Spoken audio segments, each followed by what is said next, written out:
Meu nome é Carlos Gustavo Tornquist, sou professor no Departamento de Solos e pesquisador no programa de pós-graduação em Ciência do Solo aqui na URGS. Nesse contexto, nós temos há bastante tempo nos envolvido com estudos nos campos sulinos, especialmente aqueles campos do chamado bioma Pampa. Nós entendemos que esses ecossistemas campestres armazenam grande quantidade de carbono, de matéria orgânica, na vegetação e também no solo.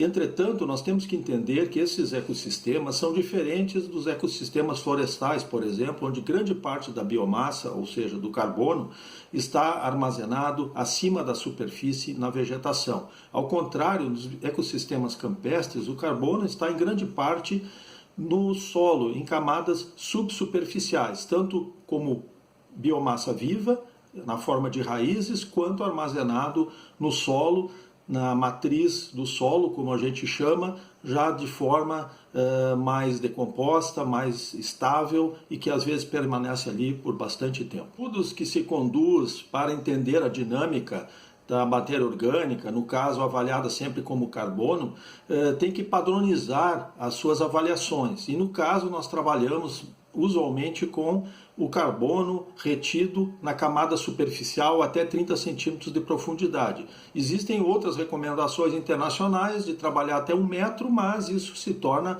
quase que impraticável em termos de custos e de esforço necessário para realizar essas coletas de material. Um dos projetos mais recentes envolve a avaliação de cenários de conversão do Pampa para outros usos da terra. Esse é aprovado no âmbito do edital Nexus do CNPq. Nesse estudo, são feitas comparações entre áreas de campo e áreas convertidas para silvicultura e também para lavouras anuais intensivas, especialmente com cultivo de soja. O principal objetivo, então, na nossa parte desse projeto, era avaliar as mudanças nos estoques de carbono, tanto da parte viva, ou seja, da biomassa de raízes, quanto também do carbono associado ao solo, chamado carbono do solo. A forma de avaliar isso usa a ideia de estoques de carbono, ou seja, a massa armazenada de carbono por hectare. Para a condução desse estudo foram selecionados 8 sítios desde a região de São Borja até Jaguarão, no sul do estado, abrangendo então as principais fisionomias, os tipos diferentes de vegetação que ocorrem nesses ecossistemas campestres.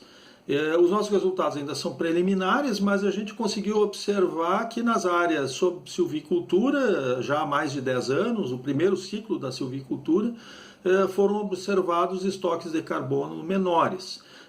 E nas áreas de lavoura, de conversão também relativamente recente, não foram observadas grandes diferenças nos estoques de carbono entre campo e essa área convertida. Esses resultados ainda são preliminares, a gente precisa de uma avaliação estatística mais robusta, mas são indicativos importantes do que pode estar acontecendo nessas regiões com a mudança de uso do solo. A contribuição desse projeto é reforçar a ideia que a conservação e o manejo racional dos campos pode garantir esse importante serviço ecossistêmico que é a armazenagem de carbono, ou seja, de matéria orgânica, tanto na vegetação quanto no solo. E as decorrências disso, sobre a dinâmica da água, disponibilidade de nutrientes, a questão da biodiversidade associada, especialmente a fauna, e também podemos pensar nos micro-organismos ainda tão pouco conhecidos nesses ecossistemas.